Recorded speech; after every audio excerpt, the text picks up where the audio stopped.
Hello मेरे प्यारे प्यारे फ्यूचर फार्मासिस्ट, कैसे हैं आप सब। आई होप आप सब बहुत ही ज़्यादा अच्छे होंगे। मैं हूं पारुल सिंह और आपका वेलकम करती हूं, स्वागत करती हूं डी फार्मा फर्स्ट ईयर की न्यू जर्नी आरंभ बैच में। आरंभ बैच उन स्टूडेंट के लिए स्पेशली डिज़ाइन किया गया है जो एक अच्छा फाउंडेशन चाहते हैं, डाउट को क्लियर करना चाहते हैं और कॉन्फिडेंस चाहते हैं। वो स्टूडेंट इस आरंभ बैच को ज्वाइन कर सकते हैं। 1 जुलाई से 10 जुलाई के बीच जो आपका आरंभ बैच है वो 1 जुलाई से स्टार्ट हो गया है। 1 जुलाई से 10 जुलाई के बीच जो भी स्टूडेंट आरंभ बैच को ज्वाइन करते हैं, इनरोल करते हैं, तो प्राइस रहने वाला है मात्र 2100 रुपये। वहीं पर आप 10 जुलाई के बीच आप आरंभ बैच को इनरोल करेंगे तब आपका प्राइस रहेगा 2499 रुपये। अब आरंभ बैच की लाइव क्लास कब से स्टार्ट होंगी? आरंभ बैच की आपकी लाइव क्लास स्टार्ट होंगी 1 अगस्त से। आरंभ बैच के फीचर्स की बात करें तो आरंभ बैच के अंदर आपको क्या क्या फीचर्स मिलेंगे। Pre recorded videos. Pre recorded videos का मतलब है जितना भी आपका डी फार्मा फर्स्ट ईयर या फिर डी फार्मा सेकेंड ईयर का सिलेबस है वो सारा आपको ऐप के अंदर रिकॉर्डेड मिल जाएगा। फिर आपके important question, test series, model paper, Hindi and English जो भी आपको लाइव क्लास में पढ़ाया जाएगा, जो भी आपको मिलेगा वो हिंदी इंग्लिश दोनों में ही मिलने वाला है। इंपॉर्टेंट क्वेश्चन है, आपके प्रीवियस ईयर पेपर है, टीचर सपोर्ट, ये सारे के सारे फीचर्स आपको आरंभ बैच में देखने को मिलेंगे। आरंभ बैच का प्राइस क्या है? 10 जुलाई तक प्राइस रहेगा आपका 2199 रुपये। वहीं 10 जुलाई के बाद अगर आप आरंभ बैच को इनरोल करते हैं, ज्वाइन करते हैं, तो आपका प्राइस हो जाएगा मात्र 2499 रुपये। तो इसलिए आपको 10 जुलाई से पहले आरंभ बैच को इनरोल कर लेना है। तो आज जो आपकी आरंभ बैच की फर्स्ट क्लास है, आरंभ बैच की फर्स्ट क्लास आपकी फार्मास्यूटिक्स सब्जेक्ट की रहने वाली है। फार्मास्यूटिक्स के अंदर आपको टोटल 7 यूनिट कंप्लीट करनी है। 7 यूनिट में आज हम लोग कंप्लीट करने वाले हैं फर्स्ट यूनिट। फर्स्ट यूनिट में आपके 3 टॉपिक है। अब कौन कौन से? पहला टॉपिक आपका कौन सा? History of the profession of pharmacy in India in relation to pharmacy education, industry, pharmacy practice and various profession association. ये आपका पहला टॉपिक है। दूसरा टॉपिक कौन सा है? Pharmacy as a career. Third topic है आपका फार्माकोपिया। तो आज हम लोग पहला टॉपिक कंप्लीट करने वाले हैं कि जो फार्मेसी प्रोफेशन है उसकी क्या हिस्ट्री है इंडिया के अंदर, और फार्मेसी करने के बाद क्या करियर है। फार्मेसी हो या फिर कोई भी हम कोर्स कर रहे हैं, डी फार्मा कर रहे हैं, बी फार्मा कर रहे हैं, बीएससी नर्सिंग कर रहे हैं, बीएससी कर रहे हैं, कुछ भी कर रहे हैं, उसके करने के बाद, उस कोर्स को करने के बाद क्या करियर है, ठीक है, ये जानना बहुत ही ज़रूरी है। सबसे पहले हम लोग स्टार्ट करने वाले हैं, जैसे कि हम लोग फार्मेसी कोर्स कर रहे हैं तो फार्मेसी है क्या, फार्मेसी की प्रॉपर डिफिनीशन क्या है, फार्मेसी में होता क्या है, फार्मेसी वर्ड कहाँ से आया, इस सारे के सारे डाउट क्लियर करेंगे। तो सबसे पहले हम लोग फार्मेसी की डिफिनेशन जान लेते हैं। और ये जो पीडीएफ है वो हम अपने टेलीग्राम चैनल पे अपलोड कर देंगे, वहाँ से जाके आप लोग डाउनलोड कर सकते हैं। टेलीग्राम चैनल की लिंक आपको डिस्क्रिप्शन बॉक्स में मिल जाएगी, तो जल्दी से जाइए और टेलीग्राम चैनल को भी ज्वाइन कीजिए। फार्मेसी की डिफिनेशन क्या है? Pharmacy Greek word of pharmacy is called pharmakon. Pharmakon means drug या फिर मेडिसिन। फार्मेसी जो वर्ड है वो ग्रीक वर्ड के फार्माकोन से लिया गया है। अब फार्माकोन का मतलब क्या होता है? फार्माकोन का मतलब होता है ड्रग या फिर मेडिसिन। फार्मेसी वर्ड कहाँ से आया? फार्मेसी वर्ड आपका ग्रीक वर्ड के फार्माकोन से लिया गया है, ग्रीक भाषा के फार्माकोन से लिया गया है। फार्माकोन का मतलब होता है ड्रग या फिर मेडिसिन। यही आपका इस लाइन में बताया गया। जो फार्मेसी शब्द है वो ग्रीक भाषा के फार्माकोन से लिया गया है। फार्माकोन का मतलब होता है ड्रग या फिर मेडिसिन। अब इसी लाइन को हम लोग हिंदी में भी पढ़ लेते हैं। फार्मेसी शब्द की उत्पत्ति ग्रीक भाषा के शब्द फार्माकोन से हुई है, जिसका मतलब है दवा या फिर औषधि। जो आपका फार्मेसी शब्द है उसकी उत्पत्ति कैसे हुई है? ग्रीक भाषा के फार्माकोन से हुई है। फार्माकोन का मतलब होता है दवा या फिर औषधि, या फिर हम लोग ड्रग मेडिसिन कह सकते हैं। सेकंड है आपका pharmacy is art and science of preparing and dispensing drugs. अब फार्मेसी के अंदर हम लोग क्या करते हैं? फार्मेसी के अंदर, इंडिया के अंदर जितनी भी दवा चल रही है, मतलब कि ड्रग्स को बनाते हैं और उनको डिस्पेंस करते हैं। फार्मेसी आपकी एक आर्ट है, साइंस है। इस आर्ट और साइंस के अंदर हम लोग क्या करते हैं? दवा को बनाते हैं और उसको क्या करते हैं? डिस्पेंस करते हैं।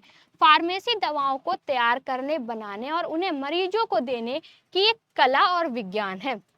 अब कला कैसे है? जैसे कि हम लोग दवा को डिजाइन करते हैं, गोल बना दी, लंबी बना दी, छोटी बना दी, तो क्या है, इस टाइप से ये आर्ट हो गई। साइंस कैसे कैसे बनाना है, कैसे प्रिपेयर करना है, क्या क्या मिलाना है, तो क्या है, फार्मेसी आर्ट और साइंस दोनों है। इसमें क्या करते हैं, जो भी आपकी ड्रग्स हैं उनको प्रिपेयर करते हैं और डिस्पेंस करते हैं। तो आई होप आपको समझ आया होगा कि फार्मेसी वर्ड कहाँ से आया। फार्मेसी जो आपका वर्ड है ग्रीक भाषा के फार्माकोन से आया है। फार्माकोन का मतलब होता है ड्रग या फिर मेडिसिन। फार्मेसी है क्या, फार्मेसी आर्ट है, आपकी साइंस है, जिसमें कि हम लोग दवाओं को तैयार करते हैं और उसको डिस्पेंस करते हैं। ये आपकी डिफिनेशन हो गई फार्मेसी की। अगर आप दूसरी तरीके से लिखना चाहते हैं तो आप इस तरीके से भी फार्मेसी की डिफिनेशन लिख सकते हैं।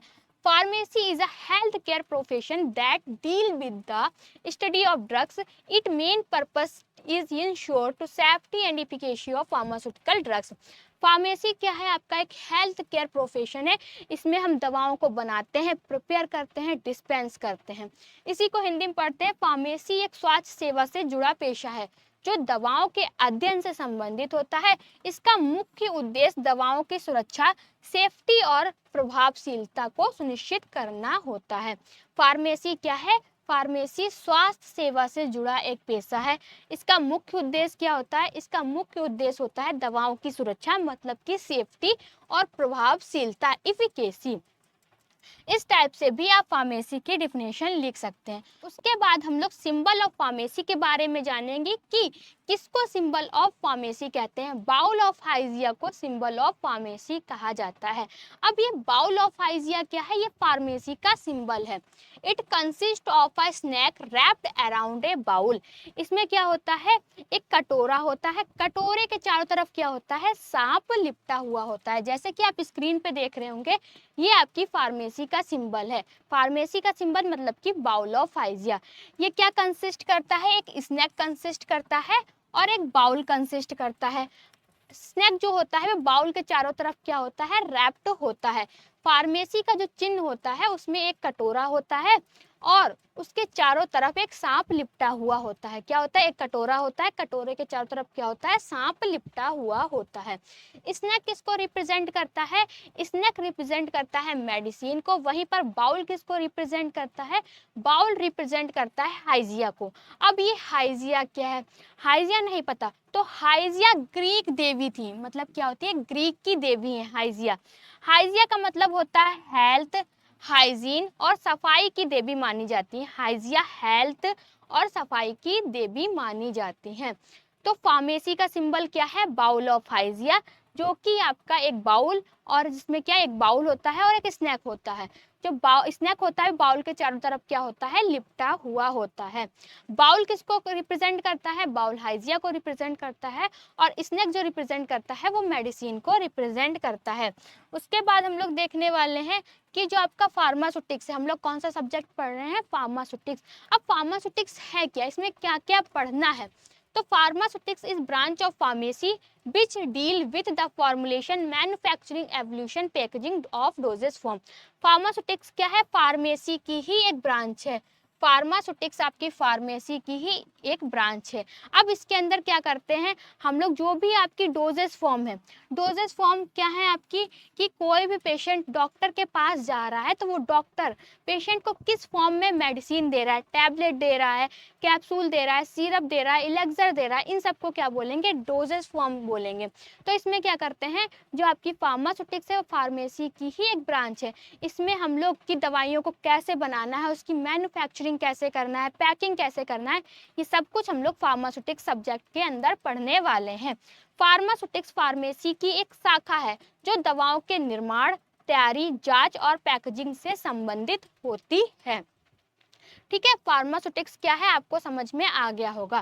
फार्मास्यूटिक्स फार्मेसी की एक ब्रांच है। इसके अंदर जो भी आपकी दवाइयाँ हैं उनको कैसे बनाना है, उनका फॉर्मुलेशन कैसे करना है, मैन्युफैक्चरिंग कैसे करना है, पैकेजिंग कैसे करना है, ये सब हम लोग फार्मास्यूटिक्स के अंदर पढ़ते हैं।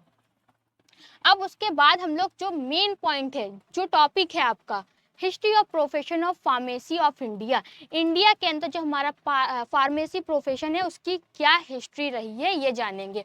तो the concept of hospital was well developed and practised in India BC 226 during the period of great Ashoka. जो आपका हॉस्पिटल कॉन्सेप्ट है, क्या है, हॉस्पिटल कॉन्सेप्ट, आपकी हॉस्पिटल कॉन्सेप्ट कब वेल डेवलप्ड हुआ? ये आपका BC 226 ग्रेट अशोका के पीरियड में क्या था, हॉस्पिटल कॉन्सेप्ट डेवलप्ड हो गया था। अस्पताल की अवधारणा भारत में ईसा पूर्व 226 के समय में महान अशोक के काल में अच्छी तरह विकसित और प्रचलित थी। हॉस्पिटल जो आपका कॉन्सेप्ट है वो अशोक के टाइम पे क्या था, अच्छे से वेल डेवलप्ड हो गया था। That time leaves called water animal extracts it is are used in the treatment. जैसे कि उस टाइम पे दवाइयाँ तो थी नहीं और कोई भी मरीज होता था तो उसे कैसे ठीक किया जाता था, तब उस टाइम पे हम लोग किसका यूज़ करते थे, कोल्ड वाटर का यूज़ करते थे, एनिमल के एक्सट्रैक्ट का यूज़ करते थे और लीव्स का यूज़ करते थे पेशेंट को ठीक करने के लिए। मतलब कि दवाइयों की तरह हम लोग किसका यूज़ करते थे, ठंडे पानी का यूज़ करते थे, लीव का यूज़ करते थे और कोल्ड वाटर का यूज़ करते थे।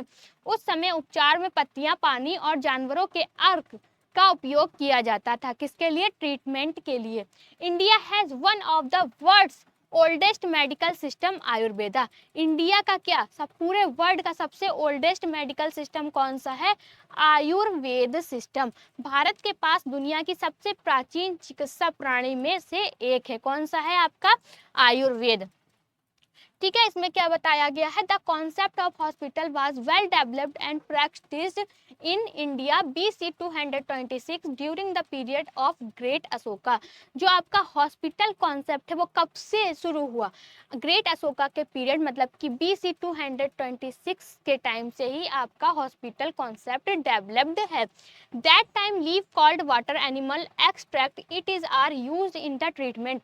जब उस टाइम पे दवाइयाँ नहीं होती थी तो ट्रीटमेंट के लिए किसका यूज़ करते थे, पत्तियों का यूज़ करते थे और आपके कोल्ड वाटर का यूज़ करते थे और एनिमल एक्सट्रैक्ट का यूज़ किया जाता था ट्रीटमेंट के लिए। India has one of the world oldest medical system Ayurveda. India का क्या, पूरे वर्ल्ड का ही सबसे ओल्डेस्ट मेडिकल सिस्टम कौन सा है, आपका आयुर्वेद सिस्टम कहा जाता है। उसके बाद जो है आपका is known as the father of Ayurveda. ठीक है, आयुर्वेदा के फादर किसको कहते हैं, चर्क को कहते हैं। In his book Charak Samhita he mentioned around 340 medicinal plants and about 200 types of animals. जो चर्क ने एक बुक लिखी जिसका कि क्या नाम था, चर्क संहिता। चर्क संहिता के अंदर क्या बताया गया है, कैसे 340 मेडिसिनल प्लांट से लोगों का ट्रीटमेंट करना है और कैसे 200 टाइप्स के एनिमल से लोगों का ट्रीटमेंट करना है। तो चर्क ने अपनी पुस्तक चर्क संहिता में उन्होंने लगभग 340 औषधि पौधों और लगभग 200 प्रकार के जानवरों का वर्णन किया है कि कैसे उनसे लोगों का ट्रीटमेंट करना है। In the 1500s Indian drugs and herbs started influencing Europe.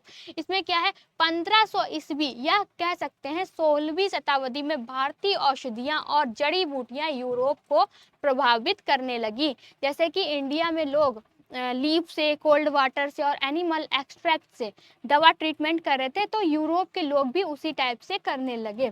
In 1664 the first general hospital in India was stabilized in Chennai. 1664 में भारत का पहला पश्चिमी शैली का अस्पताल चेन्नई में स्थापित किया गया। क्या है, 1664 में फर्स्ट जनरल हॉस्पिटल क्या हुआ, स्टेबलाइज्ड हुआ, वो भी कहाँ हुआ, चेन्नई में हुआ। उसके बाद in relation to pharmacy education, the allopathic और western system of medicine come to India along with British trades and it is become popular in the 19th century। Allopathic या पश्चिमी चिकित्सा प्रणाली भारत में ब्रिटिश व्यापारियों के साथ आई और 19वीं शताब्दी में यह लोकप्रिय हो गई। क्या है, जो आपका एलोपैथिक और वेस्टर्न सिस्टम है वो कब आया, वो आपका ब्रिटिश ट्रेड्स में आया। The London Pharmacopoeia was first made available in India in 1824 in the form of a Hindustani version. जो आपकी लंदन फार्माकोपिया, फर्स्ट आपकी फार्माकोपिया कौन सी है, लंदन फार्माकोपिया। लंदन फार्माकोपिया का हिंदुस्तानी वर्जन कब आपका आया, 1824 में आया। लंदन फार्माकोपिया पहली बार 1824 में भारत में हिंदुस्तानी संस्करण के रूप में उपलब्ध कराई गई। 40 Goa medical college was stabilized in Panjim. 1840 में गोवा मेडिकल कॉलेज की स्थापना हुई, कहाँ हुई, पणजी में की गई। 1841 में क्या हुआ, Bengal dispensary and pharmacopoeia was published. 1841 में बंगाल डिस्पेंसरी और फार्माकोपिया प्रकाशित की गई। कब की गई? 1841 में बंगाल डिस्पेंसरी और फार्माकोपिया प्रकाशित की गई। 1843 में आपकी London pharmacopoeia made available in Hindi Bengali version. जो आपकी लंदन फार्माकोपिया थी उसका हिंदी और बंगाली वर्जन कब आया? आपका 1843 में आया। 1840 में क्या हुआ? फर्स्ट गोवा में क्या हुआ? मेडिकल कॉलेज स्टेबलाइज्ड हुआ। कहाँ हुआ? पणजिम में हुआ। 1841 में क्या हुआ? आपकी जो बंगाल डिस्पेंसरी और फार्माकोपिया हुई थी वो पब्लिश हुई। 1843 में आपकी लंदन फार्माकोपिया का हिंदी बंगाली वर्जन आया। नेक्स्ट स्लाइड पे चलते हैं। नेक्स्ट स्लाइड पे आपका बताया गया है 1864 में आपकी बंगाल फार्माकोपिया आई। 1864 में आपकी बंगाल फार्माकोपिया आई। उसके बाद जो है 1874 में आपका regular 2 year course for chemist and druggist diploma was started in MMC. अब ये आपका एमएमसी क्या है? एमएमसी जैसे कि आपका मद्रास मेडिकल कॉलेज, ठीक है, मद्रास मेडिकल कॉलेज में केमिस्ट और ड्रगिस्ट डिप्लोमा के लिए नियमित 2 वर्षीय पाठ्यक्रम शुरू किया गया। 1874 में क्या था? जो आपका regular 2 year D pharma course है जिसको कि केमिस्ट या फिर ड्रगिस्ट कहते हैं, वो आपका स्टार्ट हुआ। कहाँ स्टार्ट हुआ? एमएमसी। एमएमसी की फुल फॉर्म है आपकी मद्रास मेडिकल कॉलेज में स्टार्ट हुआ। डी फार्मा का कोर्स सबसे पहले कब स्टार्ट हुआ? 1874 में स्टार्ट हुआ। कहाँ स्टार्ट हुआ? आपका मद्रास मेडिकल कॉलेज में स्टार्ट हुआ। 1930 में government of India appointed A committee under the chairman RN. Chopra. 1930 में क्या हुआ? इंडिया की गवर्नमेंट ने एक कमेटी अपॉइंटेड की। उस कमेटी के चेयरमैन कौन थे? उस कमेटी के जो आपके चेयरमैन थे आर.एन. चोपड़ा थे। वो कमेटी, ठीक है, कब आपकी बैठी? वो आपकी कमेटी 1930 में हुई। 1935 में क्या हुआ? In first pharmaceutical society with an education platform was developed UPPA. अब जी आपका यूपीपीए क्या है? United provisional pharmaceutical association. 1935 में आपका क्या हुआ? भारत में पहली फार्मास्यूटिकल सोसाइटी जो एक शैक्षिक मंच थी की स्थापना हुई। कब हुई? आपकी 1935 में हुई। 1964 में क्या हुआ? आपकी बंगाल फार्माकोपिया आई। 1874 में आपका 2 साल का जो डिप्लोमा कोर्स है वो स्टार्ट हुआ। कहाँ हुआ? मद्रास मेडिकल कॉलेज में स्टार्ट हुआ। कब हुआ? 1874 में हुआ। 1930 में क्या हुआ? जो आपकी government of India appointed A committee under the chairman RN. Chopra. 1930 में इंडिया की गवर्नमेंट ने एक कमेटी अपॉइंटेड की जिसके कि चेयरमैन कौन थे? आर.एन. चोपड़ा थे। 1935 में इन फर्स्ट फार्मास्यूटिकल सोसाइटी, 1935 में भारत में पहली फार्मास्यूटिकल सोसाइटी जो एक शैक्षिक मंच थी उसकी क्या हुई? स्थापना हुई। कब हुई? 1935 में स्थापना हुई। फिर आपका 1937 से 1938 के बीच में क्या हुआ? Professional M L Shroff, father of India pharmacy, started regular degree course of B pharma at Banaras Hindu university. अब फादर ऑफ इंडिया फार्मेसी किसको कहा जाता है? फादर ऑफ इंडियन फार्मेसी आपके एमएल श्रॉफ को कहा जाता है। प्रोफेशनल एमएल श्रॉफ को कहा जाता है। फादर ऑफ इंडियन फार्मेसी किसको कहा जाता है? प्रोफेशनल एमएल श्रॉफ को कहा जाता है। इन्होंने क्या किया? इन्होंने स्टार्ट किया regular degree course of B pharma at Banaras Hindu university. जो आपके फादर ऑफ इंडियन फार्मेसी हैं कौन? Professional M L Shroff. इन्होंने वो जो आपका बी फार्मा कोर्स है वो क्या किया? स्टार्ट किया। कहाँ किया? सबसे पहले बनारस हिंदू यूनिवर्सिटी में। 1937 से 1938 के बीच 38, ठीक है, प्रोफेसर एमएल श्रॉफ जिन्हें भारतीय फार्मेसी का जनक कहा जाता है, इन्होंने बनारस हिंदू यूनिवर्सिटी मतलब कि बीएचयू में बी फार्मा का नियमित डिग्री कोर्स की शुरुआत की। कब की? 1937 से 1938 के बीच में। 1940 में Subhadra Kumar Pant first post graduate professional M L Shroff started M pharma course in BHU. 1940 में आपकी फर्स्ट पोस्ट ग्रेजुएट प्रोफेशनल कौन है? आपकी फर्स्ट पोस्ट ग्रेजुएट हैं आपकी सुभद्रा कुमार।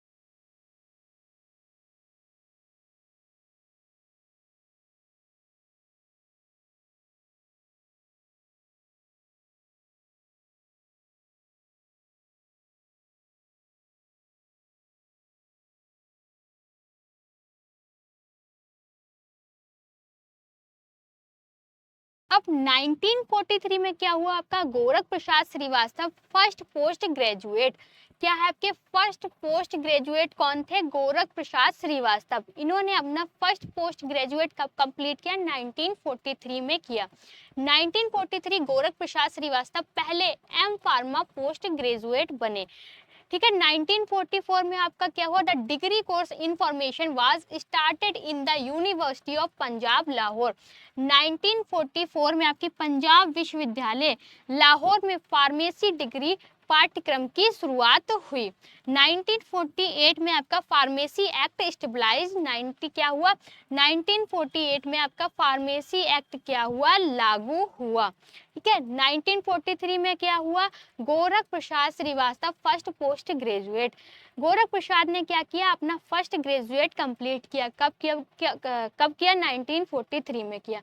1944 में आपका the degree course information was started in the university of Punjab Lahore. 1944 में पंजाब विश्वविद्यालय लाहौर में फार्मेसी डिग्री पाठ्यक्रम की शुरुआत हुई। 1948 में आपका फार्मेसी एक्ट क्या हो गया, स्टेबलाइज्ड हो गया। नेक्स्ट स्लाइड में आपका क्या रहने वाला है, 1949 में क्या हुआ आपका, pharmacy council of India was stabilized. अब ये पीसीआई जिसको कि हम लोग कहते हैं, पीसीआई क्या है, पीसीआई की फुल फॉर्म है फार्मेसी काउंसिल ऑफ इंडिया। जैसे कि हम डी फार्मा कोर्स करने वाले हैं, किसी भी कॉलेज में एडमिशन ले रहे हैं, तो वो कॉलेज जब तक हमारा पीसीआई से अप्रूव्ड नहीं होगा तो हमारी डिग्री भी खराब रहेगी, डिप्लोमा जो भी लेंगे वो खराब होगा। तो जिस भी हम कॉलेज में एडमिशन ले रहे हैं वो क्या होना चाहिए, पीसीआई से अप्रूव्ड होना चाहिए। 1953 में क्या हुआ, first education regulation was framed and started D pharma. अब ये ईआर एजुकेशन और रेगुलेशन क्या है, जैसे कि जब डी फार्मा कोर्स स्टार्ट हुआ, कब स्टार्ट हुआ आपका, 1953 में डी फार्मा कोर्स स्टार्ट हुआ, तो उसी के साथ इन्होंने एजुकेशन रेगुलेशन भी स्टार्ट कर दिया। अब ये एजुकेशन रेगुलेशन क्या है, जैसे कि हम डी फार्मा कोर्स स्टार्ट कर रहे हैं, अब डी फार्मा कोर्स कितने साल का होना चाहिए, इसके अंदर कौन कौन से सब्जेक्ट होंगे, क्या क्या पढ़ाया जाएगा, थ्योरी क्या रहेगी और आपका प्रैक्टिकल क्या रहेगा, कितने नंबर का रहेगा, इसके लैब कैसी होनी चाहिए, आपके कितने टीचर होने चाहिए, कितनी सीटें होनी चाहिए कॉलेज में, ये सारा का सारा आपका एजुकेशन रेगुलेशन के अंदर बताया गया है। तो 1950 में पहली शिक्षा विनियम, ठीक है, बनाई गई और उसी वर्ष डिप्लोमा इन फार्मेसी पाठ्यक्रम की शुरुआत हुई। 1955 में आपकी the first edition of Indian pharmacopoeia, ठीक है, 1955 में आपकी इंडियन फार्माकोपिया का फर्स्ट एडिशन आया। अब ये इंडियन फार्माकोपिया, सबसे पहले हम लोग फार्माकोपिया जान लेते हैं कि फार्माकोपिया क्या है। फार्माकोपिया एक बुक है, इस बुक के अंदर लिखा क्या है, इंडिया के अंदर जितनी भी मेडिसिन चल रही है, जैसे कि पैरासीटामोल है, एस्पिरिन है, डिस्प्रिन है, मेट्रोनिडाजोल है, इन सबको कैसे बनाना है, बनाने के लिए कौन कौन से इंग्रेडिएंट चाहिए, कितनी क्वांटिटी में चाहिए, मैन्युफैक्चरिंग कैसे करना है और एनालिसिस कैसे करना है, कौन कौन से टेस्ट करने हैं, कौन सी डिजीज के लिए कौन सी मेडिसिन देनी है, ये सब आपका फार्माकोपिया के अंदर लिखा है। ठीक है, ये आपका फार्माकोपिया टॉपिक है, अभी हम लोग वीडियो में कंप्लीट बात करेंगे। 1991 में क्या हुआ, नाइपर इन माहौली, 1991 में आपके माहौली मतलब कि पंजाब में नाइपर। अब ये नाइपर क्या है, national institute of pharmaceutical education and research की स्थापना हुई। कब हुई, 1991 में हुई। कहाँ हुई, पंजाब लाहौर में हुई। ठीक, माहौली पंजाब में हुई। नेक्स्ट स्लाइड पे चलते हैं। नेक्स्ट स्लाइड में आपका क्या बताया गया है, नेक्स्ट स्लाइड में है pharmacy course in India. India के अंदर कौन कौन से फार्मेसी कोर्स चल रहे हैं, जैसे कि आपका डी फार्मा है, डी फार्मा की फुल फॉर्म क्या है आपकी, diploma in pharmacy. D pharma की फुल फॉर्म क्या है, डिप्लोमा इन फार्मेसी, ये आपका 2 साल का कोर्स है। उसके बाद है आपका B pharma, bachelor of pharmacy, ये आपका 4 साल का कोर्स है। डी फार्मा कोर्स को करने के बाद अगर आप डायरेक्ट बी फार्मा कोर्स करते हैं तो ये आपका कोर्स 3 साल का हो जाएगा। एम फार्मा, एम फार्मा की फुल फॉर्म क्या है, master of pharmacy. Pharm D की फुल फॉर्म है डॉक्टर ऑफ फार्मेसी। पीएचडी की फुल फॉर्म है doctor of philosophy in pharmacy. ये सारे कोर्स, ये सारे क्या हैं आपके फार्मेसी के कोर्स हैं जो कि इंडिया के अंदर चल रहे हैं। कौन कौन से, D pharma, B pharma, M pharma, pharm D और पीएचडी। ठीक है, अब आपका जैसे कि हम कोई भी कोर्स कर रहे हैं, हम डी फार्मा कर रहे हैं, बी फार्मा कर रहे हैं या अदर कोई कोर्स कर रहे हैं, तो उस कोर्स को करने के बाद हमारा क्या करियर है, आगे कहाँ कहाँ जॉब कर सकते हैं, क्या क्या कर सकते हैं, ये भी जानना बहुत ही ज़रूरी है। तो अब हम लोगों का टॉपिक है फार्मेसी एज अ करियर। ठीक है, इसमें क्या है, अगर हम फार्मेसी करने के बाद कहाँ कहाँ जॉब कर सकते हैं, जैसे कि आप कोई प्रैक्टिस भी कर सकते हैं।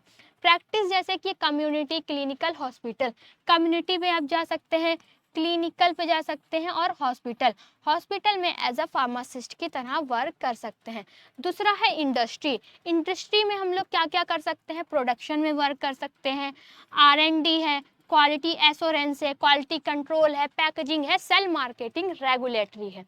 थर्ड है आपका अदर, अदर भी कुछ कर सकते हैं, जैसे कि अगर हम कुछ नहीं करना चाहते तो बी फार्मा कर ले रहे हैं, बी फार्मा करने के बाद एम फार्मा कर रहे हैं, अपनी हायर स्टडी भी कर सकते हैं, एकेडमिक रिसर्च या फिर टीचिंग में जॉब कर सकते हैं, रेगुलेटरी आप आपका क्लिनिकल रिसर्च, ये सारे के सारे आपके क्या हैं, फार्मेसी कोर्स को करने के बाद करियर है। प्रैक्टिस है आपका, इंडस्ट्री है, अदर है। प्रैक्टिस के अंदर आपकी कम्युनिटी है, क्लिनिकल है, हॉस्पिटल है। इंडस्ट्री में हम लोग production, R&D, quality control sorry quality assurance, quality control, packaging, इन सब में क्या कर सकते हैं, वर्क कर सकते हैं, या फिर अगर अपनी अदर कुछ भी कर सकते हैं, या फिर नहीं करना चाहते तो हम हायर स्टडी भी कर सकते हैं। ये सारे के सारे आपके करियर हैं। तो जो आपका पहला और दूसरा टॉपिक था यूनिट फर्स्ट, फार्मास्यूटिक सब्जेक्ट की यूनिट फर्स्ट का पहला और दूसरा टॉपिक क्या हो चुका है, कंप्लीट हो चुका है। ठीक है, जो आपकी यूनिट फर्स्ट है इसमें से ज़्यादातर आपके 1 नंबर के क्वेश्चन पूछे जाते हैं, 1 नंबर के ज़्यादातर क्वेश्चन पूछे जाते हैं। तो अगर आपको वीडियो अच्छी लगी हो तो लाइक करें, कमेंट करें और हमारे चैनल को सब्सक्राइब करें। वीडियो को लास्ट तक देखने के लिए थैंक यू सो मच।